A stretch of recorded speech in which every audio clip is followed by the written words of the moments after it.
Welcome back to the Central, as we dive in on analysis on Liverpool's 3-0 loss to Manchester City. Liverpool's physical edge once set them apart, but has an area of strength become a weakness. This week's Between the Lines looks at the numbers behind their wanting effectiveness out of possession after Man City inflicted their latest defeat. Liverpool's 3-0 loss to Manchester City left them 8 points behind Premier League leaders Arsenal in 8th. Arne Slot's side were outplayed at the Etihad Stadium. They were also overpowered. Have they lost their physical edge? The Sky Sports punditry team highlighted their physical issues after the game. City looks stronger, technically better, and much better physically than Liverpool, said Roy Keane. I thought Liverpool looked like a really weak team today. Gary Neville gave a similarly damning verdict, even before Manchester City's second and third goals. Liverpool look leggy, he said on co-commentary. Physically, they look well off it. Jamie Carragher, meanwhile, highlighted the lack of intensity in their efforts to stop City from playing through them in the lead-up to the first goal. It's really poor from Liverpool, he said. They should be able to get a challenge in and get a touch on the ball. Liverpool did come into the game on the back of an intense Champions League meeting with Real Madrid on Tuesday night, but they had an extra day's recovery time compared to Manchester City, who played Borussia Dortmund on Wednesday. So, should Liverpool fans be worried about the side's physicality? Has an area of strength become a weakness? Intensity on the wane. Both managers were asked about the two sides' contrasting fortunes in the duels after Sunday's game. The numbers showed a significant gulf between their success rates. In fact, at just 38.8%, Liverpool's duel success rate was the third lowest by a Premier League team in any game this season. Liverpool are not the first side to struggle in the duels against Manchester City. They have the highest duel success rate in the Premier League this season. Pep Guardiola pointed out the importance of their ability to win duels by retaining possession under pressure, as well as through challenges after Sunday's game. But a lack of off-the-ball intensity has been a consistent issue for Liverpool this season. Their physicality, a huge part of their identity under Slot's predecessor Jurgen Klopp, appears to be waning, with their numbers trending downwards in several areas. Liverpool are making fewer tackles and interceptions combined than in any of the last 7 Premier League seasons. That passiveness could be seen at the Etihad Stadium. Manchester City made 17 tackles to Liverpool's 8, despite the two sides having roughly even shares of possession. Tracking data also showed Guardiola's side, collectively, ran a whopping 9 kilometers further than Slot's.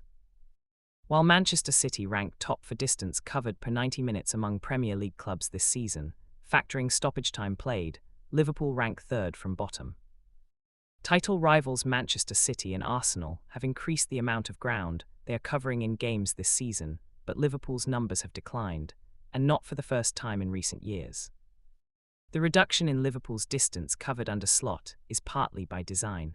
The former Feyenoord boss implemented a more controlled approach than his predecessor last term, helping Liverpool conserve energy on their way to winning the title. At the same time, though, they continued to press effectively. The same can't be said of their efforts this season. Pressing problems. Liverpool's numbers for pressures have dropped significantly. They are also registering fewer counter-pressures, which are defined as pressures made within 2 seconds of a turnover. Klopp once described good counter-pressing as better than any playmaker, as a means of creating chances. It became a huge feature of Liverpool's play, but again there has been a notable drop-off this season. Liverpool are lacking their characteristic bite. This can partly be attributed to Premier League-wide trends, as more teams go direct with long passes to bypass pressing structures, something Slot himself has referenced. But Liverpool's counter-pressing has dropped faster than the league average.